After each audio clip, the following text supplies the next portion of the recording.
Hello दोस्तों, नमस्कार। आप सभी का स्वागत है हमारे channel Hindi GS practice class by Hemlata में। तो आज हम लोग क्या पढ़ रहे हैं, हिंदी में प्रैक्टिस सेट हल करेंगे। बहुत ही इम्पोर्टेंट प्रश्न रखे हैं हमने। तो कुछ ऑप्शन हैं, कुछ ऐसे ही हैं। तो चलिए देखते हैं। पहले प्रश्न देखिए। आज हम लोग क्या हल करेंगे, संत काव्य से जितने भी प्रश्न बनते हैं और जिस तरीके से बनते हैं पूरा का पूरा हल हम लोग करेंगे। पूरा जितना भी संत काव्य से कहाँ कहाँ से प्रश्न बनते हैं, कैसे कैसे बनते हैं, तो आज पूरा संत काव्य को खत्म करेंगे। आज क्या, जब तक चलेगा पूरा, जहाँ जहाँ से प्रश्न बनते हैं उसको पूरा खत्म करेंगे हम लोग। तो संत काव्य हेडिंग डाल लीजिए कि कहाँ से प्रश्न बनते हैं। तो संत काव्य में पहला प्रश्न देखिए, वेरी इंपॉर्टेंट है। संत साधना का साहित्यिक रूप प्रारंभ हुआ। तो प्रश्न कह रहा है संत साधना का साहित्यिक रूप प्रारंभ हुआ। कब से कहाँ से प्रारंभ हुआ? पंढरपुर। कहाँ से हुआ? पंढरपुर से हुआ है। संत साधना का साहित्यिक रूप प्रारंभ हुआ कहाँ से? पंढरपुर से प्रारंभ हुआ है। अगला प्रश्न देखिए, ज्ञानाश्रय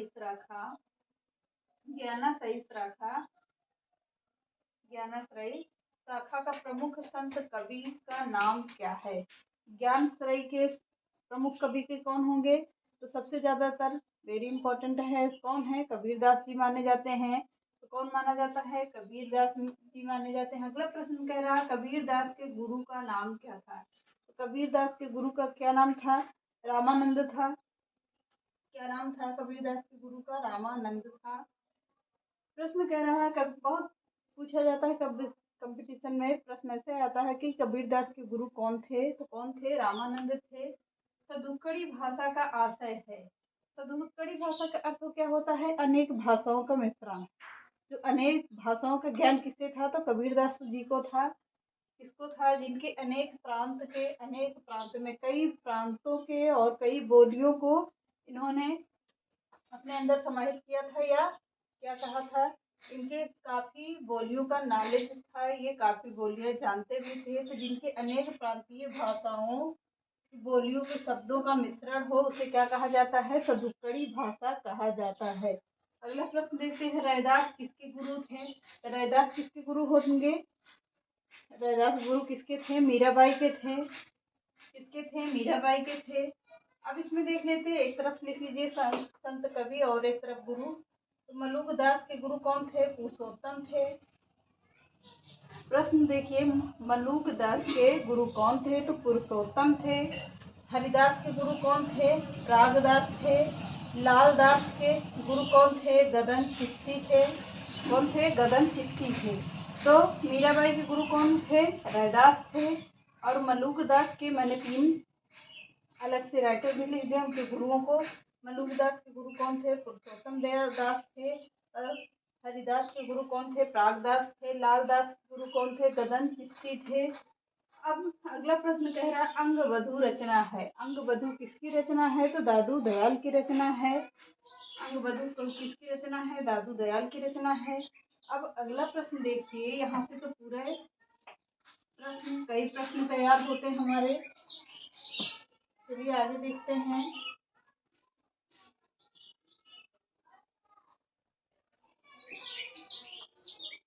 अगला प्रश्न देखिए, निर्गुणिया संतों की काव्य सर्जना सर्वाधिक आधारित दिखती है। अगला प्रश्न है निर्गुणिया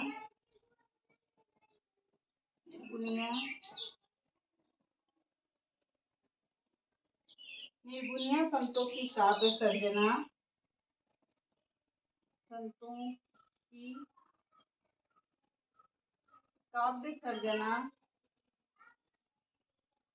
निर्गुणिया संतों की काव्य सर्जना सर्वाधिक आधारित दिखती है। सर्वाधिक आधारित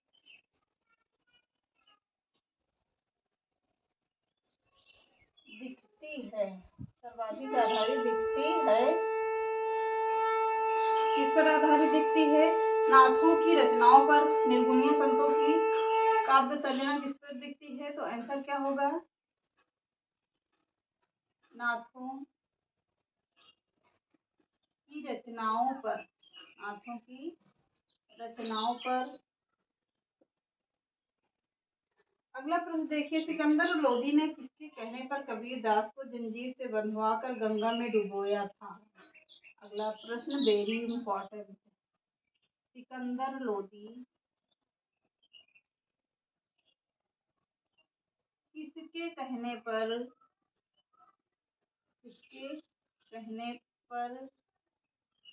कबीर दास को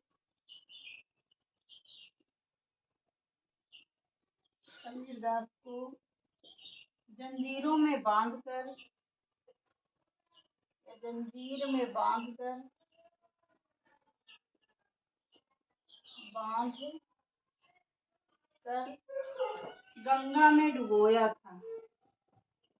गंगा में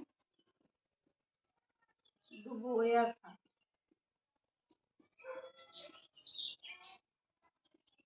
किसके कहने पर? प्रश्न कह रहा सिकंदर लोदी किसके कहने पर कबीर दास को जंजीर में बांधकर गंगा में डुबोया था? तो किसके कहने पर करेगा? शेख तकी के कहने पर कबीर दास को क्या किए थे? जंजीर में बांधकर गंगा में डुबोए थे। अगला प्रश्न देखिए, तुम जिन जानो गीत है। अगला प्रश्न वेरी इंपॉर्टेंट है, लाइन से है कुछ। तुम जिन जानो गीत है,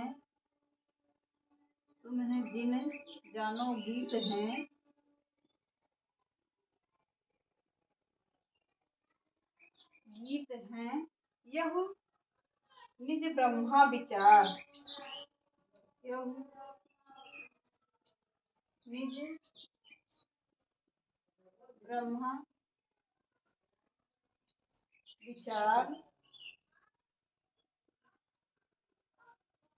किसने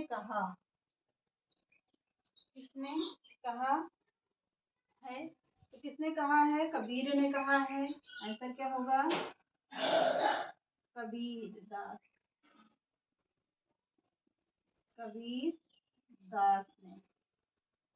तुम जिन जानो गीत है, यह निज ब्रह्मा विचार, किसने कहा है? तो आंसर क्या होगा? कबीर दास जी होगा। आंसर क्या है? कबीर दास है। अगला प्रश्न देखिए, निम्नलिखित विकल्पों में से संत काव्य की विशेषता नहीं है। प्रश्न ऐसे भी आते हैं,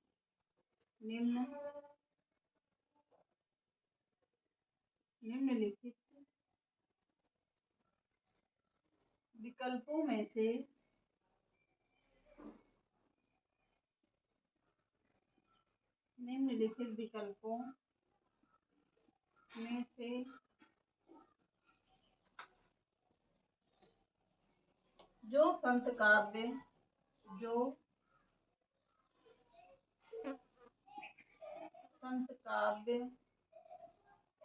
जो संत काव्य की विशेषता नहीं है, संत काव्य की विशेषता नहीं है, उसे हटाइए। अब कुछ आंसर देंगे आप लोगों को, इसमें बताइएगा क्या है? ब्राह्मा डंबरो,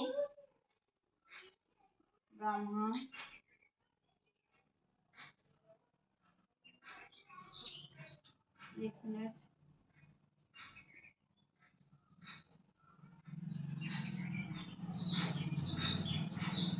ब्राह्मा डंबरो ऐसे ही है का खंडन, ब्राह्मा डंबरो का खंडन।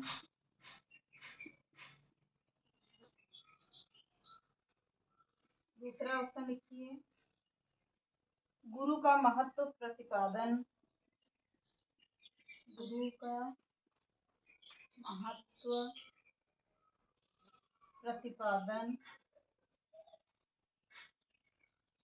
गुरु का महत्व और प्रतिपादन।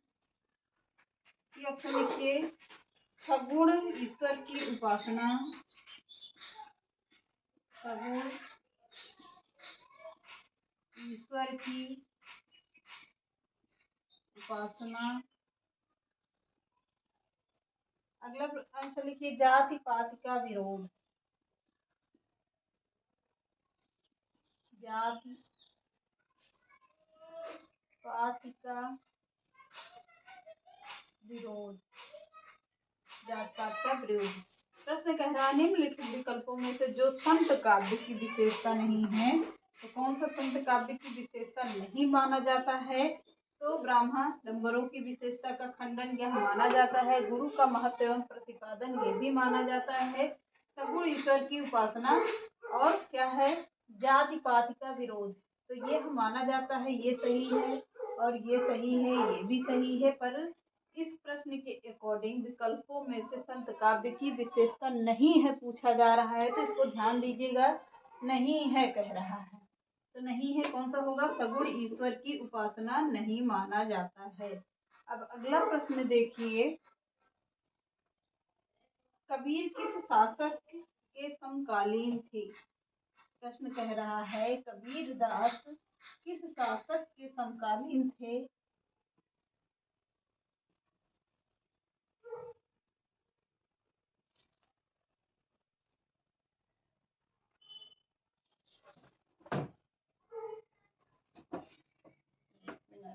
गिर गया थोड़ा सा।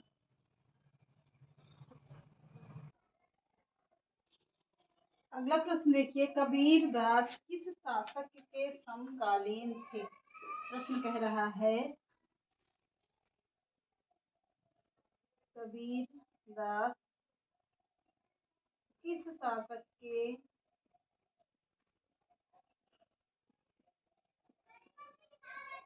समकालीन, किस शासक के समकालीन थे?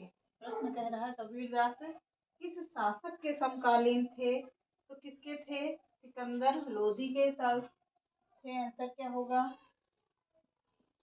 सिकंदर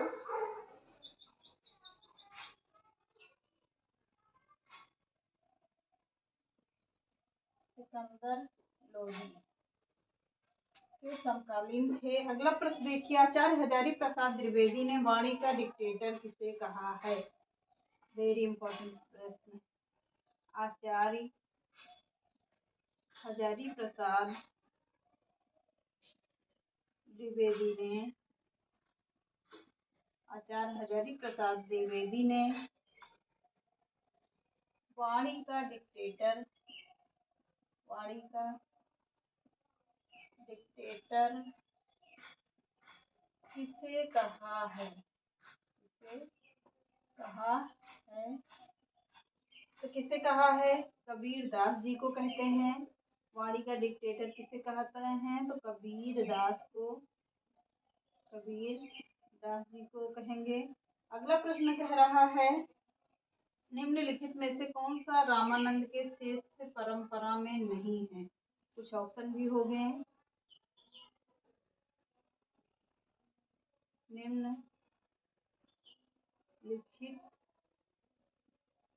निम्नलिखित में से कौन, निम्नलिखित में से कौन रामानंद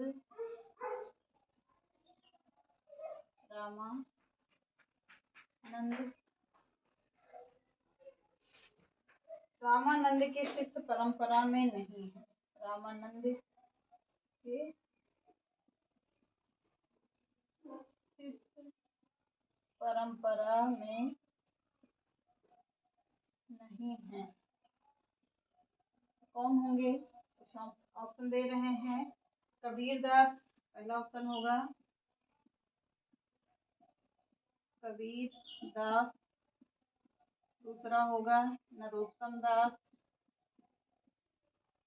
नरोत्तम दास। सी ऑप्शन क्या होगा? मलूक दास, मलूक दास। डी ऑप्शन क्या होगा? रैदास। कौन नहीं है पूछ रहा है, तो कबीरदास क्या होंगे, रामानंद के शिष्य परंपरा में शामिल हैं, कबीरदास सही होगा। नरोत्तम दास, ये भी राइट आंसर है कि ये भी शामिल हैं। मलुक दास क्या होंगे और रैदास क्या होंगे, तो रैदास भी शामिल होंगे और मलुक दास क्या है, रामानंद की शिष्य परंपरा में शामिल नहीं है। तो प्रश्न पूछ रहा है, क्या कह रहा है, निम्नलिखित में से कौन सा रामानंद शिष्य परंपरा में शामिल नहीं है, तो नहीं है, विशेषकर ध्यान दीजिएगा, नहीं है पूछ रहा है। कौन होंगे, मलुक दास शामिल नहीं है। इस प्रश्न के अकॉर्डिंग क्या होंगे, मलुक दास शामिल नहीं होंगे। अगला प्रश्न देखते हैं, कबीर दास की मृत्यु कहाँ पर हुई थी।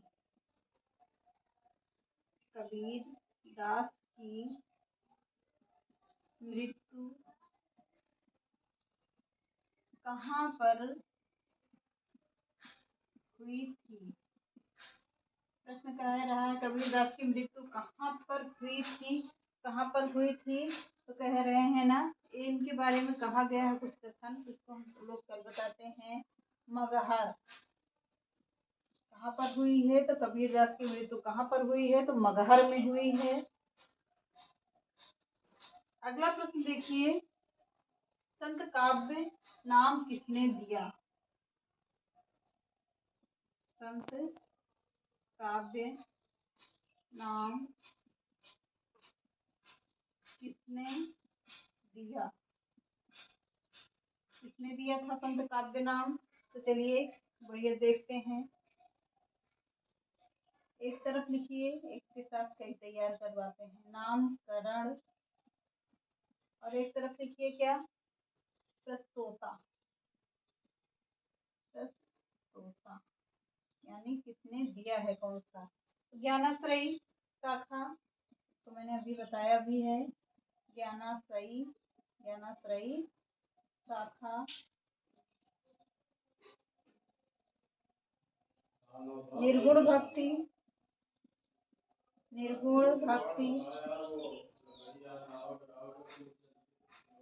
तीसरा देखिए, संत काव्य,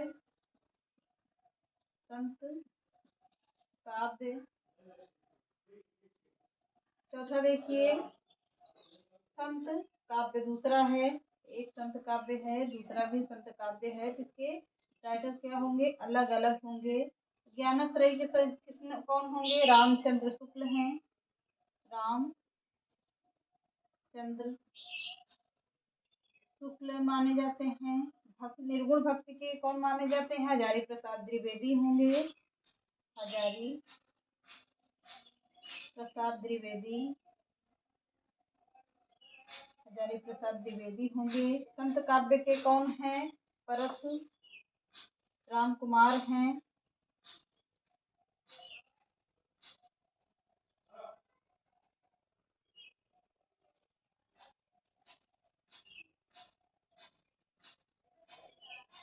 और एक संत काव्य और है, उसको भी देख लीजिए, ये भी संत काव्य ही है, तो यही इसमें कौन होंगे, संत काव्य के कौन होंगे, राम कुमार वर्मा हैं, राम कुमार वर्मा जी होंगे, वर्मा जी हैं। दूसरे संत काव्य के कौन होंगे, परशुराम चतुर्वेदी हैं, परशुराम चतुर्वेदी हैं,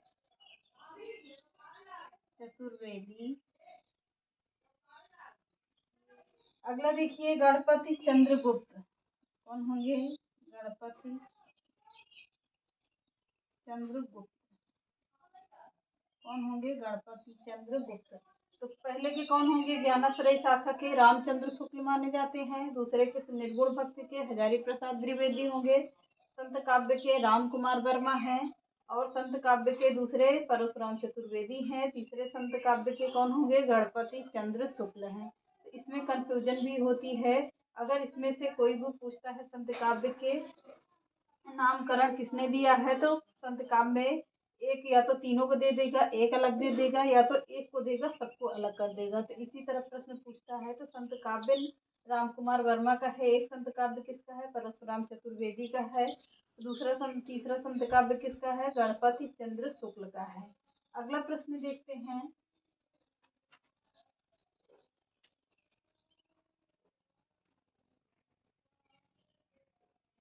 अगला प्रश्न वेरी इंपॉर्टेंट है।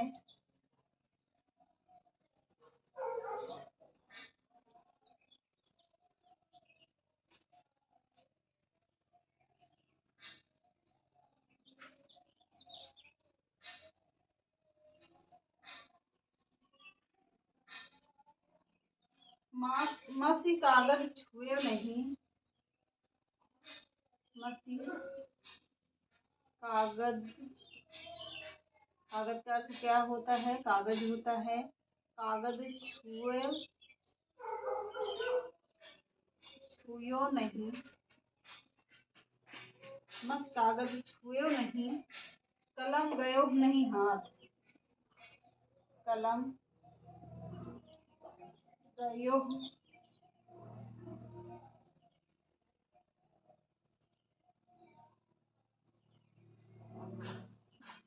नहीं, कलम गयो नहीं हाथ। किसके विषय में कहा गया है? प्रश्न कह रहा है किसके विषय में कहा गया है? किसके विषय में कहा गया है? तो किसके विषय में कहा गया है? मत्स्य का मतलब मैंने कागज को छुआ भी नहीं और कलम को मैंने पकड़ा भी नहीं। तो किसके बारे में? कबीरदास के बारे में कहा जाता है। तो कबीरदास के बारे में ये भी कहा जाता है तो कबीरदास बिल्कुल पढ़े लिखे नहीं थे। तो फिर उन्होंने इतनी अच्छी अच्छी रचनाएं कैसे कर दी? जब पढ़े लिखे नहीं थे तो रचनाएं कितनी अच्छी अच्छी क्यों कर दी? कबीरदास के बारे में कहा भी जाता है मत्स्य कागज छुआ नहीं। मत्स्य का मतलब स्याही होता है। स्याही होता है। कागज का मतलब होता है कागज। कागज होता है। कलम को तो पता ही है, कलम होता है। हाथ में किसके विषय में कहा गया है? किसके विषय में? तो कबीरदास के बारे में कहा गया है। कबीरदास के बारे में कहा गया है। अगला प्रश्न देखिए, अजगर करे न चाकरी, पक्षी करे न काम। अजगर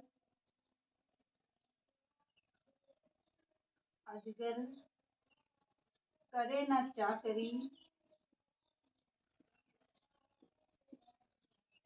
पक्षी करे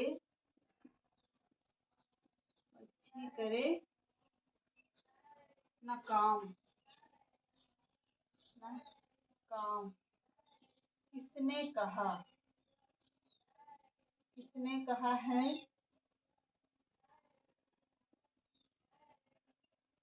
किसने कहा है? प्रश्न कह रहा है अजगर करे न चाकरी, पक्षी करे न काम। यह किसने कहा है पूछ रहा है प्रश्न में। तो किसने कहा है? मलूक दास ने कहा है। मलूक दास ने कहा है। तो चलिए